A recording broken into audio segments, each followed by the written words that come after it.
Trudel le matin. Le commentaire de Fred Bérard. Et non seulement le commentaire, mais les réponses à vos questions ce matin, puisque c'est vendredi. Salut Fred. Salut mon ami. All right. Ta réaction à l'élection de Léon XIV d'abord? Un peu déçu. Déçu. Ah oui? Je m'attendais à voir Denis Coderre, mais non. Pas ce fois-là pour Denis. Keith Richards. Oui.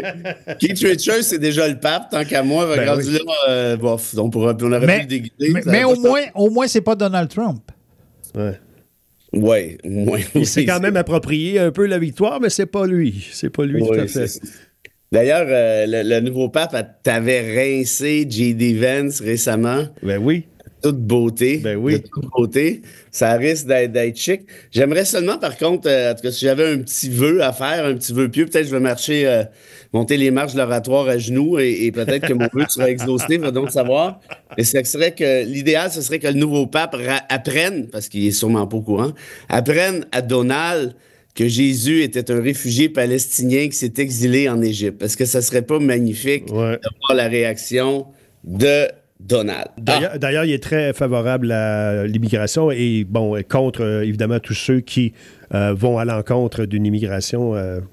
Ben oui, mais je veux dire, les valeurs catholiques, les valeurs chrétiennes, sont des valeurs, bon, des fois, dans la transmission, ça s'est perdu un peu, là, mais sont des valeurs de partage, sont des valeurs d'humanisme. Puis l'ancien pape, brassait non seulement Donald, mais brassait la plupart des régimes en Europe. Ouais.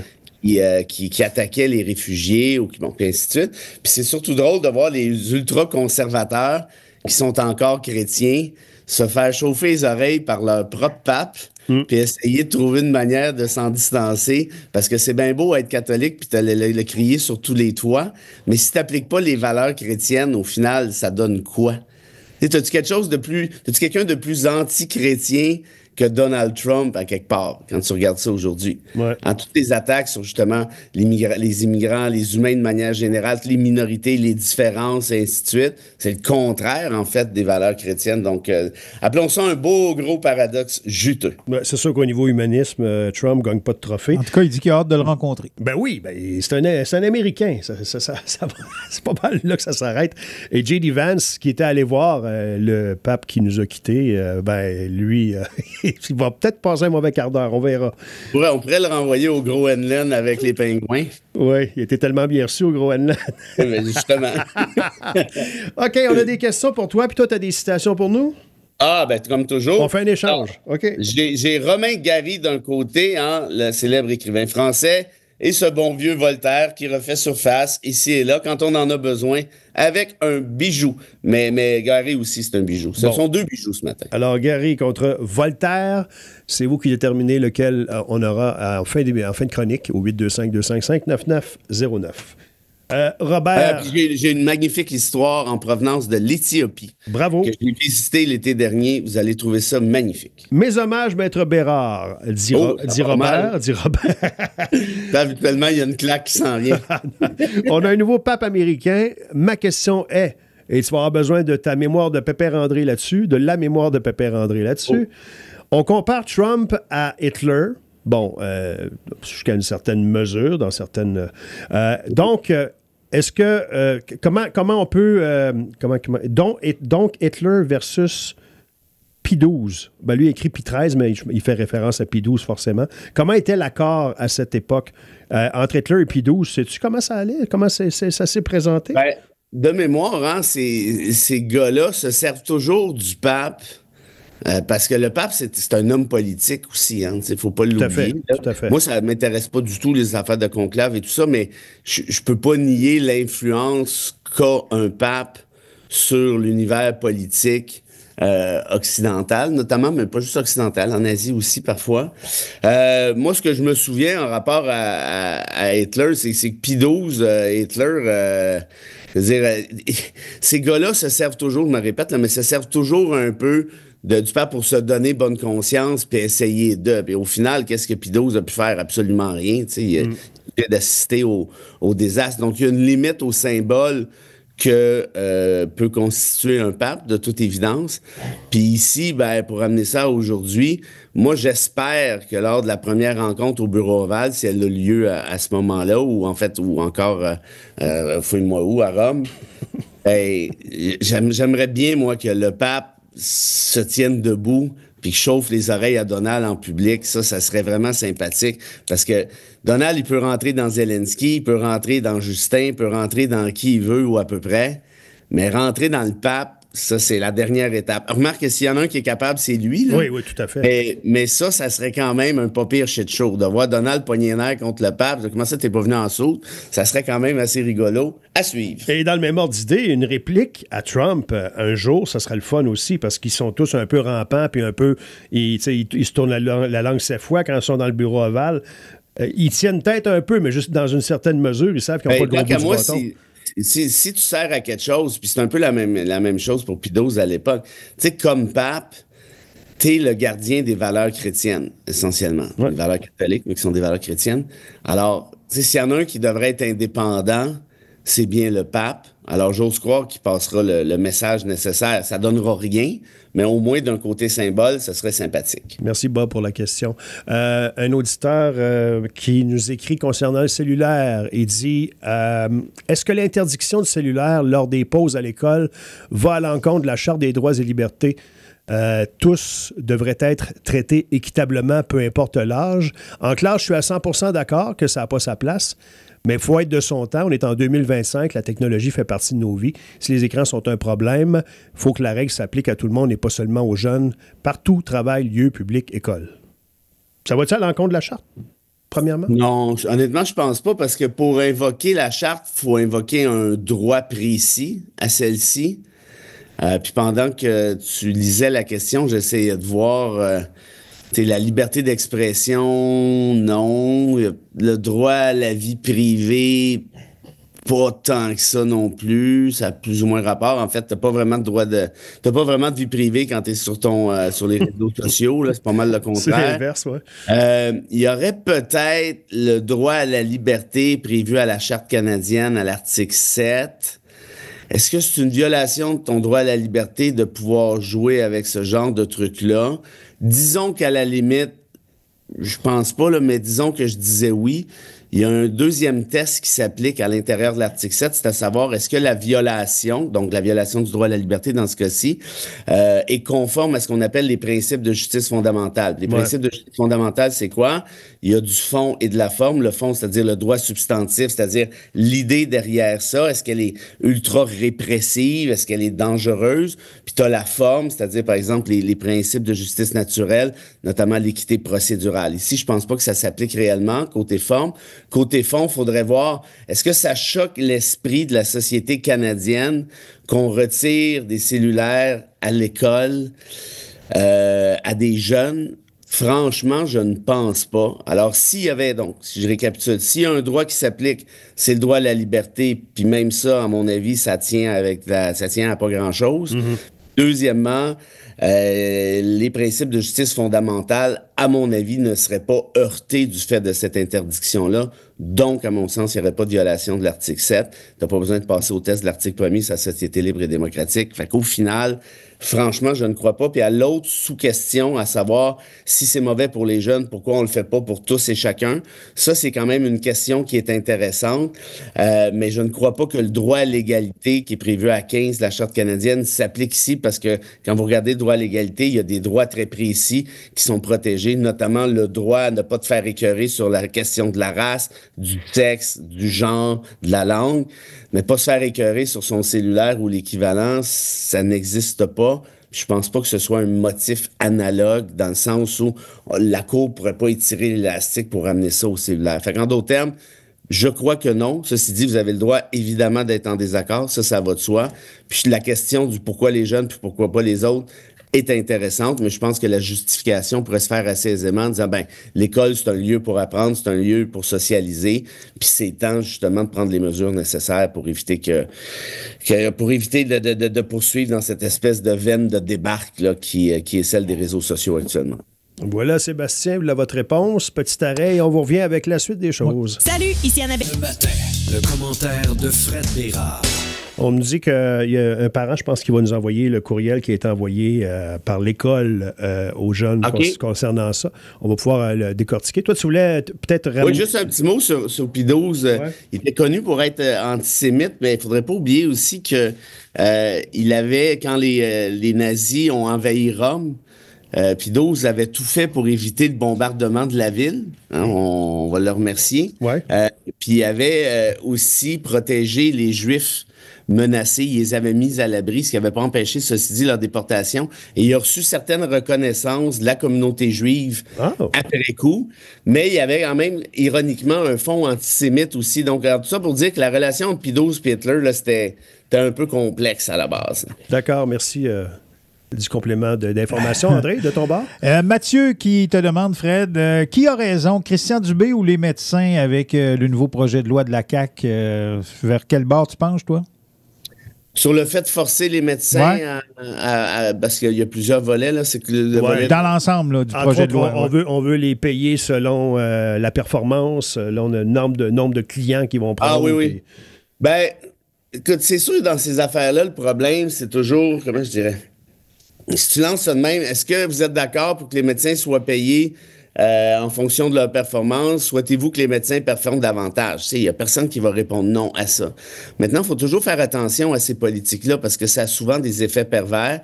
Si vous êtes déjà probablement allé chez le médecin puis vous avez considéré que le médecin vous a pratiquement pas écouté, il a posé 2-3 questions vite avec son bête, puis il était juste pressé de petite prescription, passer à l'autre chose. La prescription prend ça, puis se crame. Ben, ce genre de politique-là, par définition, encourage ce genre de comportement. Ah oui. Oui, il y a des médecins qui prennent beaucoup plus leur temps, mais honnêtement, est-ce que c'est pas une bonne chose? Moi, je pense que oui. Puis il y a des cas qui sont plus longs aussi, Fred. Je veux dire. Ben, il y a des cas qui sont plus longs. Évidemment, si tu arrives là puis tes oreilles décollées, bon, j'imagine qu'il ne va pas passer 3 heures Très bel exemple. à discuter. C'est le premier qui m'est venu en tête pour des raisons que j'ignore. Mais bref, tout ça pour dire, il faut faire attention aux effets pervers. Pour le reste, est-ce que le système de santé du côté médecin pourrait être plus productif? J'imagine que oui, mais il faut toujours faire attention à l'espèce de backlash potentiel. Une autre question, ça fait beaucoup réagir la tentative de grève, ou en tout cas l'intention de grève des jeunes. Il y a un autre parent qui dit, est-ce que les jeunes d'un certain âge ont le droit de faire la grève vu qu'ils n'ont pas le droit de vote? Est-ce que ça prend un âge pour faire la grève? Est-ce que ça... Wow, c'est pas pire, ça, hein? C'est une bonne question. Qui a posé cette question-là? C'est un auditeur, je n'ai pas son nom, mais ça vient d'entrer. Merci, auditeur, auditrice. Est-ce que les jeunes ont le droit de faire la grève? Ben, habituellement, il faut savoir que le droit de grève, hein, c'est né du droit au travail, nécessairement. Donc, en d'autres termes, des travailleurs qui s'unissent, qui se syndiquent et qui, par la suite, font la grève. Ceci dit, d'un point de vue étudiant, là, je l'ai la réponse, c'est que on a reconnu tranquillement aux associations étudiantes le droit, justement, de faire la grève. Puis là, ça remonte à loin. Hein. Là, je parle juste du Québec. Dans les années 60, 70, il y avait des mouvements étudiants importants ici et là qui pouvaient s'opposer à toutes sortes de trucs. Mais c'était plus collégial universitaire. C'était pas des secondaires et primaires, là. Non, ben primaire, c'est sûr que la grève à 6 ans, là, ça commence à beaucoup. Mais la question de l'âge, mais je veux juste finir sur la question des associations étudiantes parce que il y avait eu cette question-là légaliste en 2012, à savoir est-ce que les grèves, est-ce que les associations étudiantes peuvent faire la grève ou pas? Puis le gouvernement Charest disait non, ça n'a pas de maudit bon sens. Mais il y avait comme une espèce de trou dans le code du travail, puis la jurisprudence, ça se grattait la tête, ça n'a pas été réglé encore. Évidemment, c'est pas une grève au sens fort, hein, parce que tu punis pas un employeur, par définition, mais tu punis, entre guillemets, un réseau scolaire. Puis quand tu dis punis, là, on s'entend bien, ces étudiants qui se punissent un peu parce que, bon, les examens sont retardés et tout. Mais si on me demande mon avis, vraiment, on va vous le donner en mille, au-delà de la question légaliste, je crois que le droit de grève, donc des étudiants du secondaire, pourrait être reconnu autant que celui d'étudiants du cégep et de l'université. OK. Je crois bien parce que, comme je vous l'expliquais, c'est pas un droit formel comme le droit des travailleurs. Mais je dirais ceci. Peu importe ce que mon oncle Fredouille, mon oncle Serge et Pépère Léonard pensent du cellulaire à l'école. Devoir. Mais je vais vous donner mon avis. Moi, je pense que c'est une bonne idée de ne pas avoir de cellulaire à l'école. C'est simplement mon opinion, puis ça n'a pas tellement d'importance. Par contre, de voir des jeunes qui se mobilisent, même si je suis pas d'accord avec l'objet de leur demande. Tu vas trouver ça beau. Je suis sûr que tu vas trouver ça beau.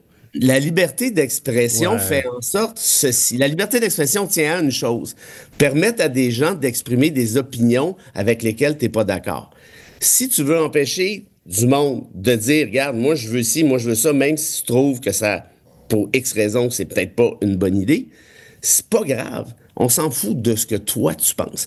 Ces gens-là ont le droit d'exprimer et de voir ces gens. Il y a un paradoxe là-dedans, hein, parce qu'on dit, puis moi-même, je le dis, le problème des cellulaires, notamment à l'école, des réseaux sociaux, c'est que ça isole les jeunes, ça fait en sorte qu'ils socialisent moins, patati patata, je pense qu'il est vrai. Mais là, tu vois, il y a une espèce de paradoxe assez fantastique. Ces jeunes-là s'unissent, hein, parce que c'est ça. Ouais. Que ça sert une grève. Ils s'unissent alors pour qu'ils- envoyer un message, hein, Ouais. pour dire, nous, on veut continuer. Bon, moi, je le répète, je suis en désaccord avec cette idée-là, mais on n'en a rien à foutre de mon opinion, ce n'est pas grave. Et de voir des jeunes qui disent, ben, OK, ouais, isolé tant que tu veux, mais nous, on va faire des manifs, puis on va se rendre en gang. Puis bon, évidemment, les jeunes, à l'écoute. Mon oncle Fredo, il te passe le message suivant. Passe la grève pour le cellulaire à l'école. Mon oncle Fredo, il dit, vas-y, mon grand. Mais mon oncle Fredo, il dirait aussi, ce serait bien également que tu manifestes pour d'autres choses. Oui. Par exemple, la démocratie, par L'environnement. exemple, la paix dans le monde, par exemple, l'environnement. Mais que tu veuilles commencer avec le cellulaire à l'école, c'est bien correct comme ça. Moi, tout ce qui compte pour mon oncle Fredouille, c'est que cette belle jeunesse fulgurante lève son popotin de sa chaise, se dit là, ça va faire les Crave, le kombucha et autres trucs divertissants et je m'en vais envoyer un message à cette société qui dort au gaz. Tiens, voilà. Et c'est sur cette note qu'on va terminer Oui. ça. Ah ben oui, écoute, on peut pas. J'ai reçu, merci Marie-Ève, la fameuse lettre envoyée donc par l'école. C'est la Polyvalente Saint-Joseph. On dit que, on est pour le respect des valeurs des jeunes et de qui s'expriment également, les opinions et tout ça, mais qu'il y a des examens. Fait que c'est plate un peu si vous manquez l'école. Ah, ben oui, mais là, je en veux pas gros, là. je veux pas mettre tout le monde mais c'est parce que l'idée d'une grève, je dis ça comme ça, c'est qu'il faut que ça perturbe un peu, sinon ça donne rien. Ouais, Tu ouais, sais, je comprends. Je comprends. Mais la grève le samedi soir, ça se pourrait que ça dérange pas personne. Mais c'est OK? normal de la part de l'école de leur dire, leur faire un rappel. Ben oui, mais voilà, mais c'est ça. Moi, je pense que l'école a raison, puis que façon de parler, et que l'école dise, ben regarde, il va y avoir ça fait partie de la game, C'est ça. c'est bien correct, c'est bien correct. Mais essayons de voir le positif, puis je finis avec ça, là, je sais que tu as été stressé. Ah oui. Voyons le Je sais que positif t'es pour cette belle société. Voyons le positif. Oui. On a une jeunesse qui se grouille le popotin. Oui. Fait que là, notre job, comme mon oncle, c'est pas dire, oh là, les jeunes, nous autres, Non, dans non, notre non, temps. non, non, non, Comme non. mon oncle, notre job, c'est de se coudre les babines, Oui. puis de dire, vas-y, jeune, et puis par la suite, ben, il y aura une décision peut-être qui se prendra. Ceci dit, je pense pas que ça change grand-chose avec Drainville, mais c'est pas grave de voir ça. Chapeau aux belles jeunesse, même si tu manifestes pour un truc auquel je ne crois pas personnellement, mais ça, c'est pas important. Et Bon, les qu'est-ce mononcles, soyons de notre temps. Essayons de l'être. OK. Oui, c'est ça. Nous autres, on n'a jamais manifesté pour le cellulaire à l'école parce que ça n'existait pas. Voilà. La belle Oui, histoire? qu'est-ce que tu veux, là? La belle histoire. Ah oui, la belle Et histoire. la citation gagnante dans un Oui, instant. absolument. Écoute, on s'en va en Éthiopie en 2005. Écoute bien ça. Il y a une jeune fille de 12 ans qui se fait kidnapper par un ravisseur. OK? Et le ravisseur, donc, se sauve avec l'ado, quitte vers l'espèce de forêt que j'ai visitée d'ailleurs cet été. Il y a plusieurs forêts là-bas, mais c'est absolument magnifique. Et là, évidemment, la jeune fille crie. Elle crie. Il y a un troupeau de lions qui ont entendu les cris de détresse, sont allés sauver, imagine-toi, La le kidnappeur défendre, qui a toi. vu la trolley de lions ouais. débarquer. Il est parti à la course à un moyen temps.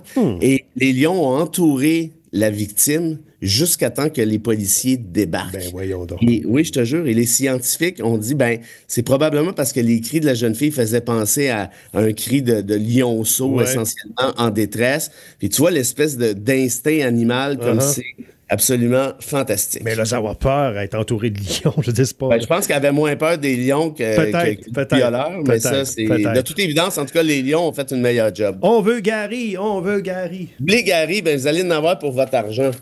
Parce que quand je parlais d'espoir, je niaisais pas. Et gardez ça à l'esprit. Hein, pour ceux qui trouvent que ça rabote, puis c'est compliqué, puis là, on recule, puis c'est tout à fait vrai. Mais Gary avait ces mots « Oh, que c'est joli » et « Oh, qu'ils sont justes ». Les chemins qui mènent à la liberté et à la dignité humaine, André Léonard, passent pour bien des abîmes et ne sauraient donc mener d'un seul coup au sommet. Wow. Aïe, aïe, aïe. Résume-nous ça, papa. Hey, on en prendrait encore. Oui, ben on n'a plus le temps. Ah, c'est Ben, ça. je suis stressé, il paraît. Je suis stressé, il paraît. Salut, bon week-end! Non, t'es stressé avec le sourire, ça passe bien. Hey, merci, c'était très bon ce matin. Salut! Ben oui, c'est ça, contrairement aux autres jours. Ah, oui, Bye. c'est ça. Bye.